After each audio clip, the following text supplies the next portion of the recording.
President Trump announces he's making changes to the U.S. Cuba policy put in place by his predecessor. Changes he says are aimed at stopping the flow of cash from America to Cuba's military. Correspondent Mark Irons is following the story and reports from the White House. Good evening, Mark. Good evening, Wyatt. President Trump announced the rollback in Miami at a theater named after a famous Cuban who tried to topple the Castro regime.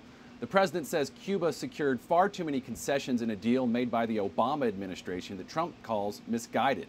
He says he's closing the loopholes left by the Obama administration, which he believes have further benefited the Cuban military and the oppression of the Cuban people. President Trump stops short of a complete reversal, but revises Barack Obama's 2015 diplomatic re-engagement with Cuba. And now that I am your president, America will expose the crimes of the Castro regime. Trump's goal is to halt the flow of U.S. cash to the country's military. His new policy enhances travel restrictions and prohibits individual travel. U.S. airlines and cruise ships will still be allowed to service the island, and the U.S. Embassy in Cuba will remain open. Cuban migrants who make it onto U.S. soil are not allowed to stay, a policy put into place by President Obama. The president says the U.S. will not lift sanctions on Cuba until all political prisoners are freed, freedoms of assembly and expression are respected, all political parties are legalized, and free and internationally supervised elections are scheduled. Trump is challenging the Cuban government to negotiate a better deal than the one struck by Obama. The previous administration's easing of restrictions on travel and trade does not help the Cuban people.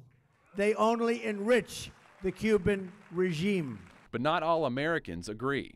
One tourist visiting the island this week thinks he's helping the Cuban people. It's been, I believe, a great opportunity for the people living here to meet Americans and, to help support the economy.